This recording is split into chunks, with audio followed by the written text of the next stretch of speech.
युधिष्ठिर से कहा कि वंचितो हम महाराज हरिणा बंधु रूपिणा, भगवान ने हमको ठग लिया। ये न में पहरतम तेजो, उन्होंने हमारा तेज हर लिया। कौन सा तेज? देव विस्मा परम महत। अर्जुन के पराक्रम की क्या कथाएं करें। महाभारत का पराक्रम तो यत्किंचित है। निवात कवच नाम के दैत्य 55 करोड़ थे, राधे राधे, और किसी देवता के बस में नहीं आते थे। अर्जुन जब गए देवलोक में 5 वर्ष के लिए, और वहां पर चित्रसेन गंधर्व से सारी गंधर्व विद्या सीख ली। जब चलने लगे तो कहा गुरुदेव दक्षिणा क्या दें। तो चित्रसेन ने इंद्र के कहने से कहा कि तुम हमारी देवताओं की निवात कवचों से रक्षा करो, यही दक्षिणा है। बोलो राधे राधे। और अकेले अर्जुन ने उन सारे दैत्यों को बिना सेना के संहार कर डाला। कैसे थे अर्जुन, सोचो। और उन अर्जुन के बाणों में शक्ति नहीं रही। राधे राधे बोलो। तद वही धनुष ईशवः सरथो हयास्ते, वही धनुष था, वही बाण था, वही रथ था, वही घोड़े थे, और सो हम रथी, और वही में रथवान था। नृपतयो यत आनमंती। क्या बातें लिखी हैं। हे राजा युधिष्ठिर, जब मेरा रथ चलता था तो मेरे रथ की घरघराहट को पहचान कर बड़े बड़े राजा रास्ते में उपहार लेकर के मुझे दंडवत किया करते थे, वो मेरा रथ था। और जब भगवान ने तेज खींच लिया तो सर्वम क्षणेन तदभू दशदीश रिक्तम। सब कुछ था लेकिन कृष्ण नहीं थे। सब कुछ था, धनुष भी वही था, बाण भी, रथ भी, घोड़े भी, और मैं भी, लेकिन कृष्ण नहीं थे। तो क्या हुआ हमारे बाणों का? बोले भस्मन हुतम।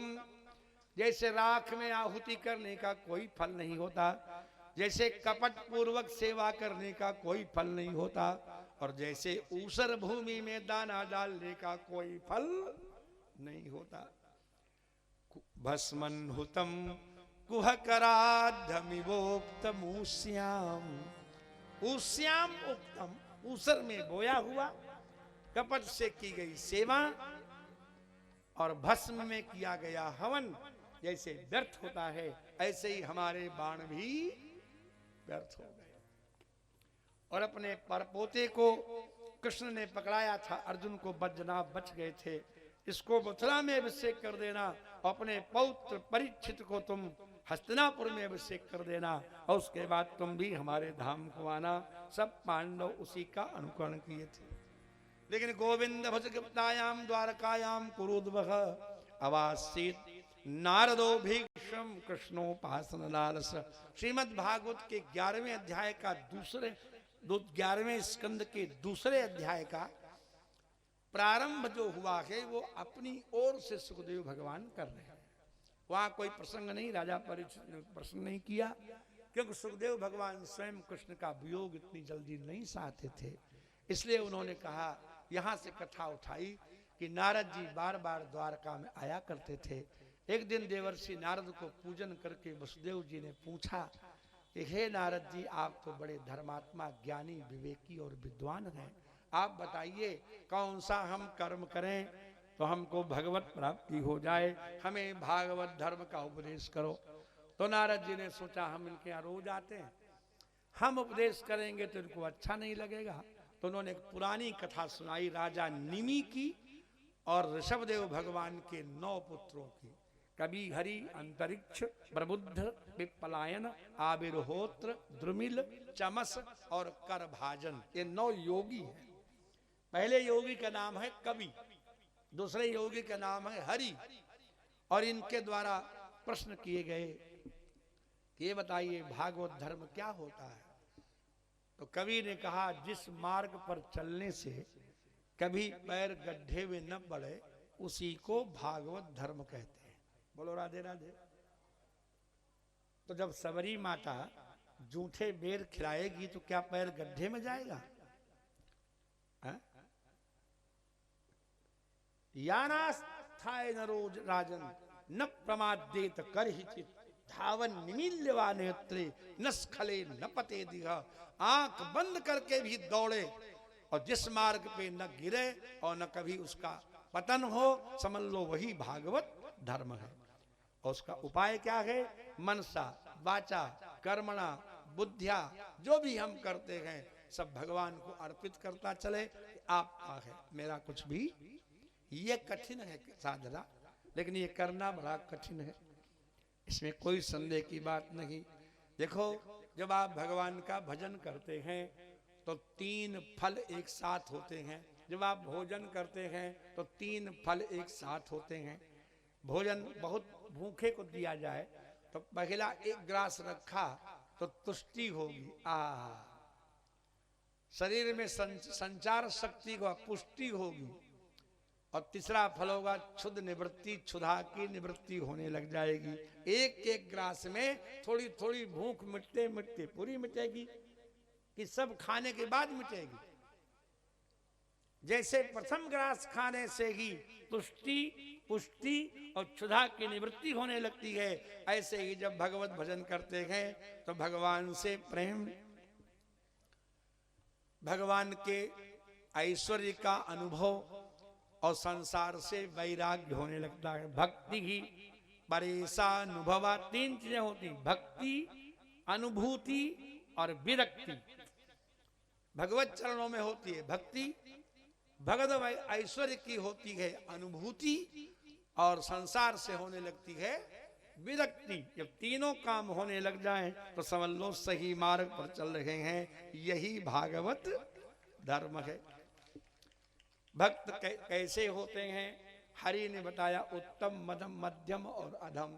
उत्तम तो सर्वत्र भगवान को देखते हैं और मध्यम भगवान से प्रेम करते हैं, भगवत भक्तों से मित्रता रखते हैं, भगवत विरोधियों की उपेक्षा करते हैं और अज्ञानियों पर दया करते हैं। ऐसे ही भक्त को चाहिए संसार के 4 भाग करे, एक से प्रेम करे, एक से व्यवहार करे, एक की उपेक्षा करे और एक पर दया करे। अब विचार करके देखो, पत्नी और पति, पुत्र और पड़ोसी, ये व्यवहार का विषय है कि प्रेम का विषय है?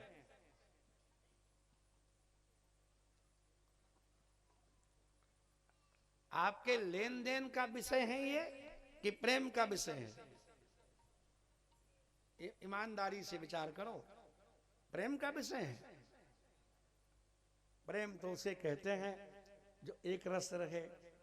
ये सब व्यवहार का विषय है। पति पत्नी में बहुत प्रेम होता है, व्यवहार बिगड़ा तो मैं मैके चली जाऊंगी, तुम देखते रहियो। पिता पुत्र में बहुत प्रेम होता है, व्यवहार बिगड़ा, चूल्हा अलग हो गया। होता है कि नहीं बोलो? सारा संसार व्यवहार का विषय है। प्रेम का विषय केवल परमात्मा है और कोई नहीं है। जो कभी कम न पड़े वही न प्रेम होता है। बोलो राधे राधे। हाँ। और जो भगवान के द्वेषी हैं, भगवान को गाली दें तो उनसे लड़ाई मत करो, आंख बंद करके चल लो। और जो अज्ञानी हैं उन पर दया करो। ये मध्यम कोटि के भक्त हैं। और अर्चाया में वह हरे पूजाम श्रद्धे हते, जो भगवान की पूजा बड़ी श्रद्धा से करता है, खूब बिल्वपत्र चढ़ाता है, खूब तुलसी चढ़ाता है, लेकिन न तद भक्तेषु चान्येषु, लेकिन भगवत भक्तों या अन्यों पर बिल्कुल दया नहीं करता है। सभक्त प्राकृत स्मृतः, वो साधारण है, बहुत राधे राधे वाला भक्त है। बोलो राधे राधे। हाँ, वो प्राकृत भक्त है। महाराज कर्म की गति क्या है? बोले कर्म को समझना बड़ा कठिन है। कर्म में कहा जाता है करो, मतलब होता है न करो। बोलो राधे राधे। आप लोग में अध्यापक बेहोश से होंगे। जब कोई अध्यापक उद्दंड विद्यार्थी से कहता है खड़े हो जाओ बेंच पर, तो विधि है खड़े हो जाओ, लेकिन वो खड़े हो जाने के लिए खड़ा करता है कि शांत बैठने के लिए खड़ा करता है? तो क्या मतलब हुआ कर्म का? लगता है विधि और होता है निषेध। बोलो राधे राधे। कर्म की गति बड़ी सूक्ष्म है। कर्म इसलिए करते रहना चाहिए कि फल की आकांक्षा बनी रहे। अगर किसी बालक के लीवर खराब हो जाए, वैद्य ने कहा बिटिया अपने बच्चे को 100 ग्राम ताजा गोमूत्र पिलाओ। एक दिन तुमने गोमूत्र पिलाई दिया, उसके कानों से धुआं निकल गया। दूसरे दिन फिर लेके खड़ी हुई, बच्चा भागा। बोलो राधे राधे। तो बोलो बिटिया कैसे गोमूत्र पिलाओगे, कोई उपाय है? तो मोटी वाली मंच की चॉकलेट, किसकी आती है? 5 स्टार। ऐसे मदद किए रहो लला। हाँ, अब वैसे तो मैया नहीं देती 2 रुपया। 50 रुपए वाली चॉकलेट लड़का देखता है, दौड़ के आता है, आंख बंद करके गट गट पी जाता है और चॉकलेट खींच खाने लगता है। तो सज्जनों ये बताओ, गोमूत्र पान का फल चॉकलेट है कि रोग की निवृत्ति है?